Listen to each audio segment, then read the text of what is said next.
Hello students, welcome to economics class. I am Edwin Kumar, lecturer in economics, Soundarya Composite PU College, Bangalore. Today we are going to learn a beautiful concept, production and cost. Once again, this concept from microeconomics. So in this concept, today let us discuss our two laws. First one is law of variable proportion and second one is law of returns to scale. Before that, we should know the meaning of production. What do you mean by production? Production is the process by which inputs are transformed into output. I repeat once again. Production is the process by which inputs are transformed into output. So production is a process we are transforming input into output, or in the simple sense, production is the process of conversion of input into output. Let me give one example here. Just observe here. A farmer uses his land, labor, a tractor, seed, fertilizer, water, etc. as input to produce wheat. So here wheat is nothing but output. Try to understand. I am giving one example here. What are the inputs and what is the output? So inputs are nothing but a farmer is going to use to produce wheat. What are the inputs he is going to use here? A land, labor, a tractor, seed, fertilizer, as well water. They are all considered as inputs. With the help of these inputs, he is going to produce output wheat. So here wheat is nothing but output. Now I hope you understood the concept production. Production is the process by which inputs are transformed into output. Production function. What is production function? The production function is a technical relationship between physical input and output. We are going to explain the concept. Production function is nothing but it is a technical relationship between input and output. So in the previous topic I told you that without inputs we cannot produce output. So here production function describes what is the technical relationship between input and output. That's what we are going to learn under production function. So we express production function with the help of an equation. Just observe here, Q equals F in bracket L and K. Q equals F in bracket L and K, where Q represents quantity of output, L represents labor, and K represents capital. So here Q is the result of L and K. So we express production function with an equation here. Q equals F in bracket L and K. Q is nothing but quantity of output, L is nothing but labor, and K is nothing but capital. F represents function. So it is called production function.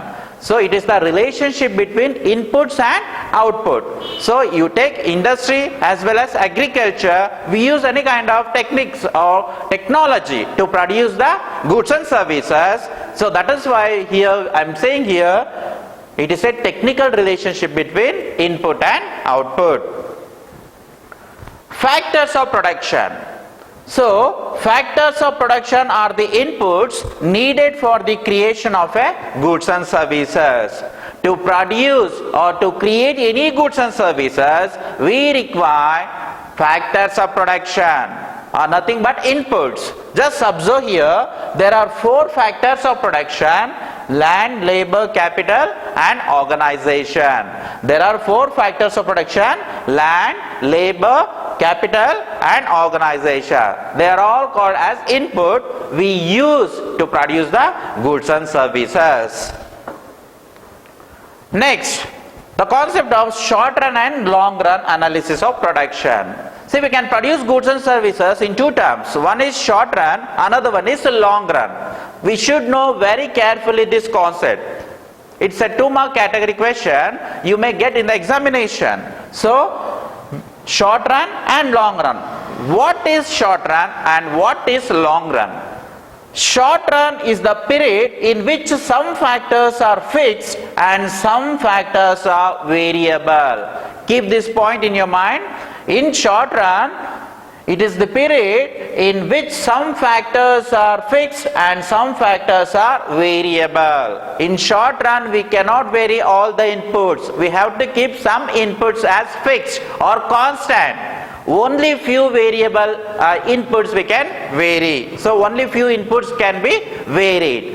Whereas in the long run is the period in which all the factors are variable. In the long run we can vary all the variable inputs. So in the short run, for example, let me give an example here. Land is fixed always. Land is constant. I cannot vary in the short run. In the long run, there is a sufficient time a producer can hire or can purchase another acre of land. Building, it is a fixed one.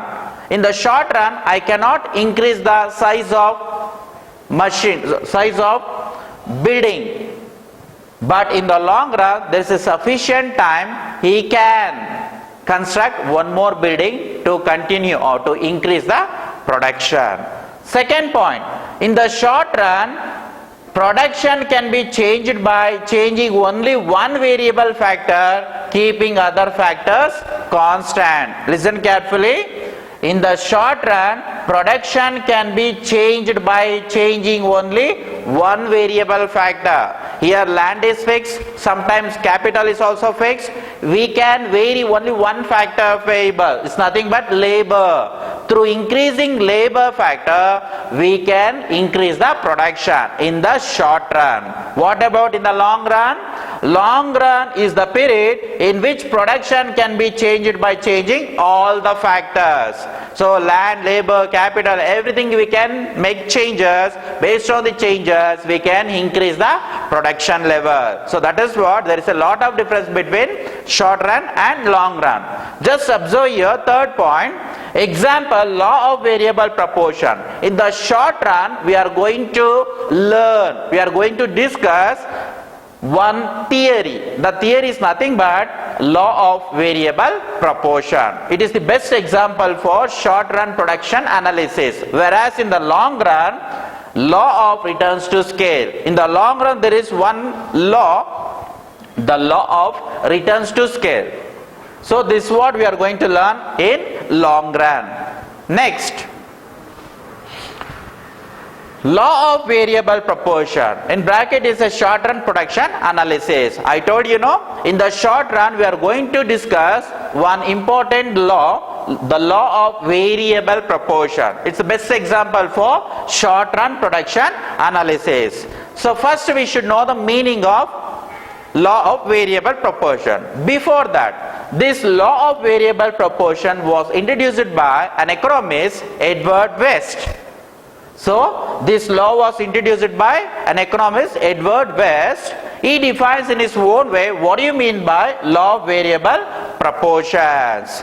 So according to Edward West, the law of variable proportion states that keeping other factors constant, if we increase only one variable factor, the behavior of the marginal product first increases, then falls, finally becomes negative. It is called the law of variable proportions. So Edward saying here, if we increase only one variable factor, what happens in the production, especially marginal product, in the initial stage increases, then it falls, and finally it becomes negative. So it's nothing but law of variable proportion.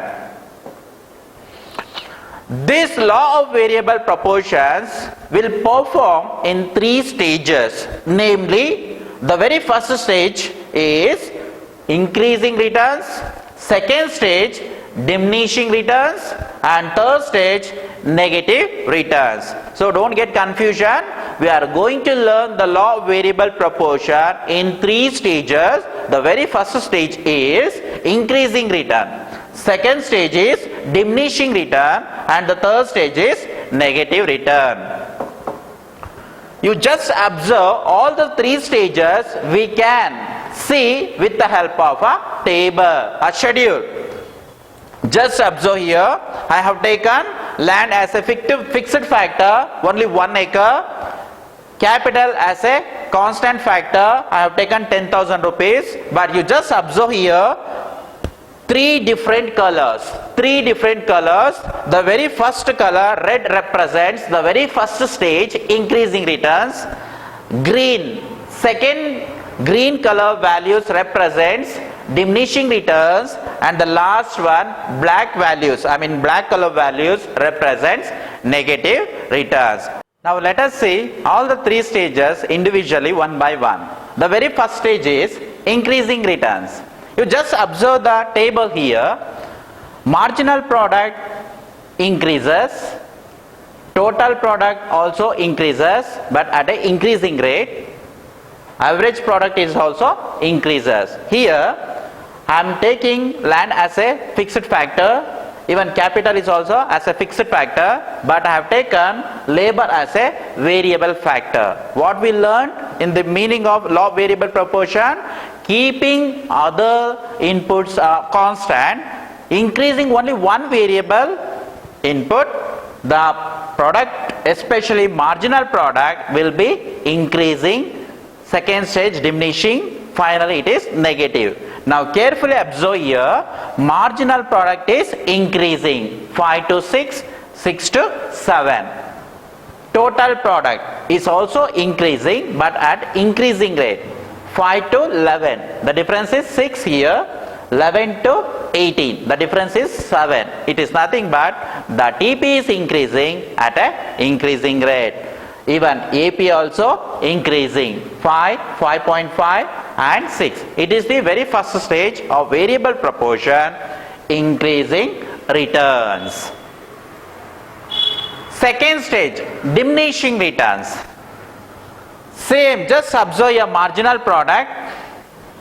Marginal product, it's just observe here red values. The second stage, the red values will be dominating 2, 1, 0. TP 20, 21, 21. So marginal product starts diminishing. Total product is increasing, but at a diminishing rate. Average product, it is also decreasing. So once again, here I am taking land as a fixed factor, capital as a fixed factor. I am increasing only labor as a variable factor. If I continue to increase the labor factor more and more, what happens in the product? Marginal product starts diminishing. Total product increases, but at a diminishing rate. Average product is also decreasing. So this is the second stage, diminishing returns. Now third stage, negative returns. Once again you observe the third stage. The red values represents the third stage here. So if I increasing the labor factor more and more, so here the labor factor is 7. What about marginal factor? Marginal product becomes negative. What about total product? Total product is also starts decreasing. Even average product also decreasing. So when I increase more and more labor force, what happens in the marginal product? Marginal product in the third stage, it becomes negative. Total product as well, average products starts diminishing, but they remain positive. Are you understanding? It is the third stage of the variable proportion. So keep these all the three stages in your mind. Variable proportions we can be seen in three stages. The first stage is increasing returns, the second stage is diminishing returns, the third stage is negative returns. In all the three stages we have to give concentration what is the performance of all the three product: marginal product, average product, as well as total product. Marginal product, in the very first stage it increases, total product also increases but at a increasing rate. In the second stage, marginal product starts diminishing, but total product increases at a diminishing rate. In the third stage, marginal product becomes negative, total product as well as average product starts decreasing, but all the two becomes positive. They remains at positive. Now, we will see the comparison of schedule as well as diagram. All the three stages we should learn with the help of a diagram. Just observe your diagram. This diagram includes three stages. You can see here stage 1, stage 2, stage 3. So OX represents amount of variable factor. OY represents output. I have taken here labor as a variable factor. In the sense, I am in the production, I am increasing only one variable factor, that is labor. 1, 2, 3, 4, 5, 6, 7. I have taken land and capital as a constant factors. I am not increasing these two inputs. I am increasing only one input, that is labor. See, red color is one stage, green color is second stage, and the black color is third stage. If I increasing labor factor, what happens in the marginal product, in the average product, in the total product? We are comparing with the help of table. In the very first stage, just observe here, total product curve. Total product curve, it is increasing at an increasing rate. You can also observe here marginal product curve is also increasing. Even average product curve is also increasing. When you come to second stage, what happens? Total product curve increases at a diminishing rate. You just observe your second stage. It was 5, 11, 18 in the very first stage. Now it increases to 20. Which means only 2 units are increasing. If I increase 4 to 5 labors, the total product increases from 20 to 21. The difference is only 1. If I increase labor force from 5 to 6, total product remains same 21. Which means it is the total product increases at a diminishing rate. What about average product? Average product also diminishing in the second stage. Third stage, just observe third stage, total product curve starts diminishing, even average product curve also start diminishing, but marginal product curve becomes negative. It is crossing OX axis, which means it's become negative. You just observe here, marginal product from the beginning it was 5, it increases to 6 and it increases to 7. It was in the first stage. In the second stage it started to diminishing, so 2, 1 and it becomes 0. In the third stage marginal product becomes negative, means minus 1. So that is why the curve has crossed the OX axis. As well, total product also in the very first stage it started to increase at an increasing rate, 5 to 11, 11 to 18. In the second stage, it started to increase at the diminishing rate, 20, 21, 21. In the last stage, total product also started to diminishing, but it becomes positive. Understand? Same way, average product also increases, decreases, full diminishes, but it remains positive. So these all the three stages we can see here diagram. Very first stage, second stage and the third stage. So here there is a word point of inflection. What do you mean by point of inflection? So here TP started to increase and after this particular point it started to increase at a diminishing rate. So which means from here to here the total product curve has changing its shape from convex to concave. So here it is increasing in a faster way, at increasing rate. But after this point it started to increase at a diminishing rate. So that is what the point of inflection represents, the value of Tp here. Understand, children? So let me say in a simple sense, this particular diagram represents all the three stages of variable proportion. So you can find here three different curves: total product curve, average product curve, as well marginal product curve. In the very first stage, all the three curves are increasing, especially total product curve increases at a increasing rate. When you come to second stage, all the three curves, so total product curve increases at a diminishing rate, average product curve start diminishing, even marginal product curve also started to diminishing. In the third stage, total product curve started to diminish or decrease, even average product curve also started to decrease, but marginal product curve has become negative. It lies below the OX axis. So this is the law of variable proportions. Now next one is assumptions. So I told you in the beginning itself, each theories in microeconomics have got assumptions. Here also the law of variable proportion we can understand with the help of assumptions. Here assumptions are nothing but inferences. So here also we have got four assumptions. First one is constant technology. What is constant technology? There is no changes, any changes in the technology. So constant in the sense there is no variable, there is no changes in the technology. Let me give one example. I am going to purchase a machine to produce goods and services in my factory. So with the help of that machine only I am going to produce goods and services. So I do not change the machine, which means my technology has become constant. So in the variable proportion also we should understand, we should assume that there will be a constant technology. We cannot see any fluctuations in the technology. Point 2. Some inputs are kept constant. Some inputs are kept constant.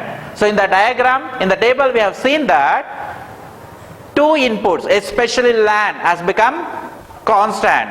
Even capital also I took only 10,000, it remained constant. But I took only one variable factor, it was labor. So that is why some inputs are kept constant in the law of variable proportion or in the short run. Point 3. Possibility of changing factor proportion. Possibility of changing factor proportion. I kept two inputs are constant, but one variable, one input has got variable. Land was 1 acre, it was fixed, but labor, it was increasing from 1 to 2, 2 to 3, 3 to 4, 4 to 5, 5 to 6 or 6 to 7. So for 1 acre of land, I will be increasing the input of labor with a ratio of 100%, like 1 to 2, 2 to 3, 3 to 4. It is nothing but possibility of changing factor proportion. Last point, law is mainly applies to the only in agriculture. Law of variable proportion is the short run production analysis. It is applicable only for agriculture. So when we understand all these four assumptions, then only we can understand the law of variable proportion. So what is law of variable proportion?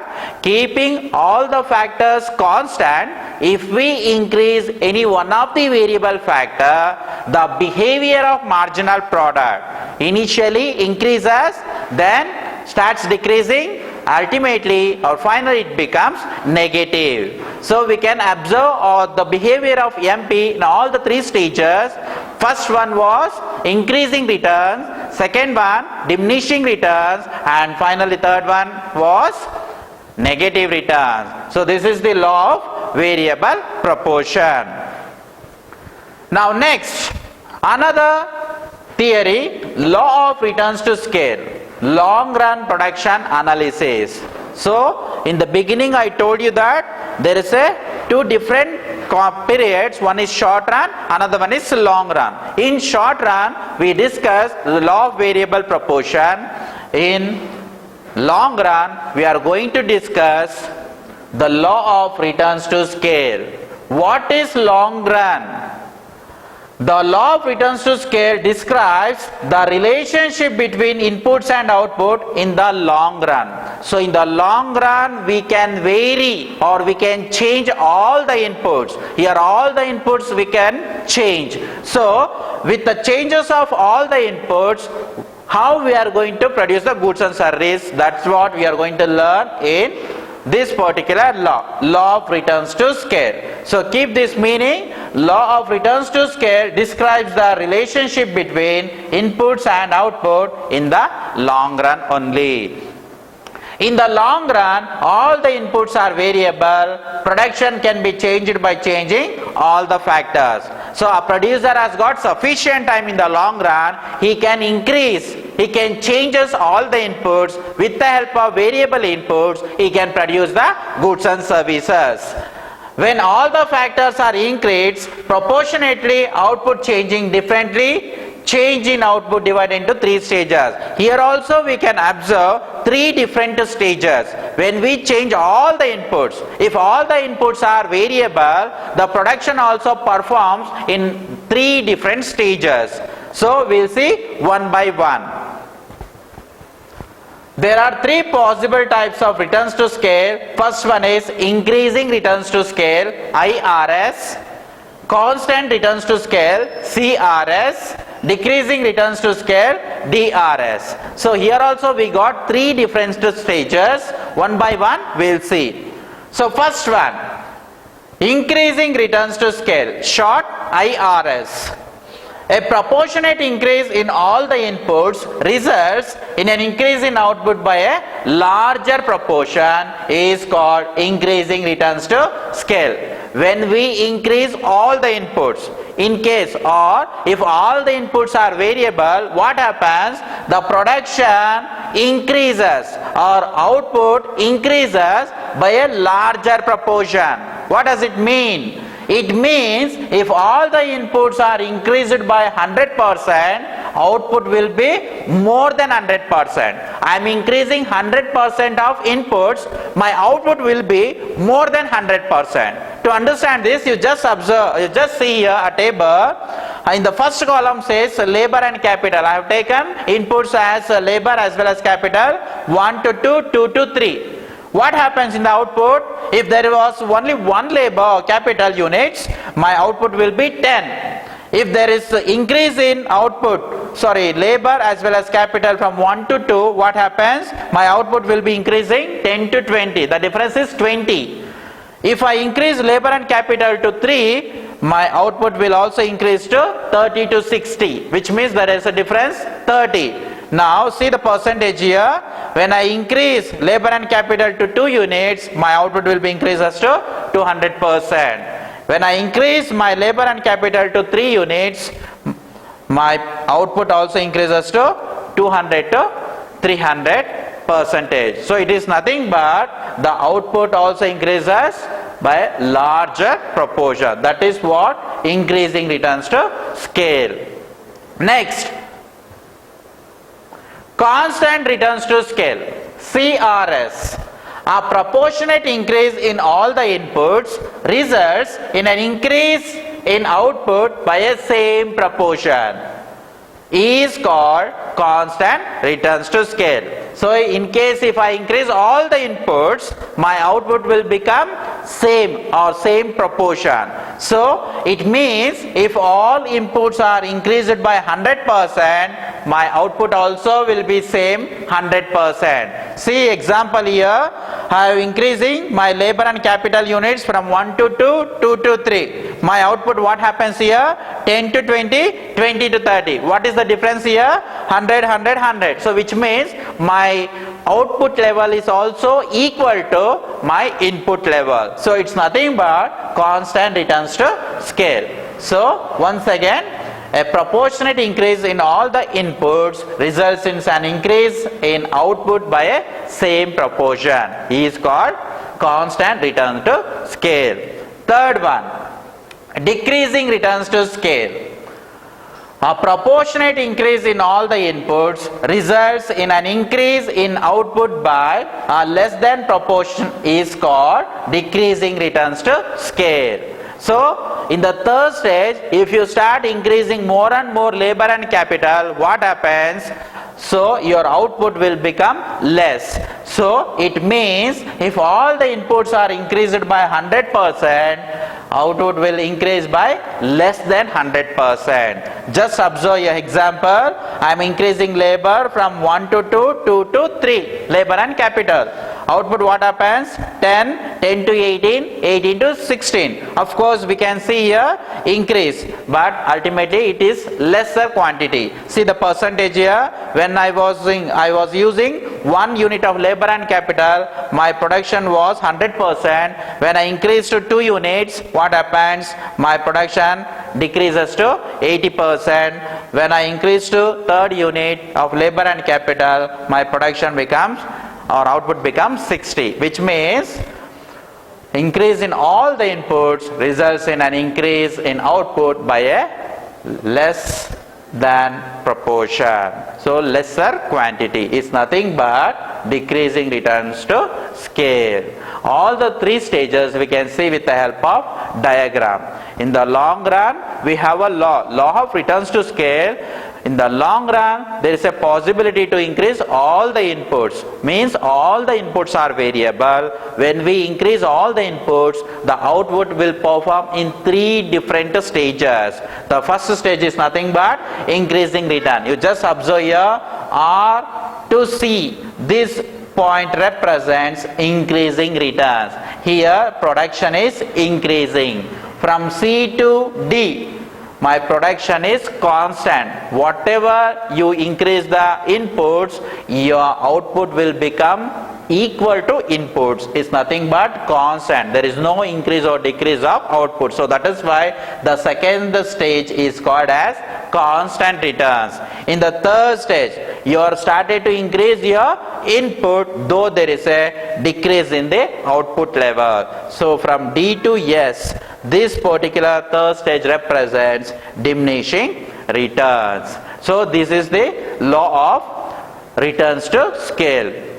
So what we studied so far? We have studied so far 2 important laws. The first law was law of variable proportion. So it is the first law of production introduced by Edward West. So according to Edward West, when you keep all the factors constant, if you increase only one variable input, the marginal product initially increases, in the next stage start to diminish, and in the third stage it becomes negative. It was the law of variable proportion. In the second law of returns to scale, in the long run we can increase all the inputs, or all the inputs can variable. So when we increase all the inputs, the output will perform. We get output. That output will be in 3 different stages. One is increasing returns to scale, second one is constant returns to scale, and the third one is diminishing returns to scale. So this is what we learned. Thank you.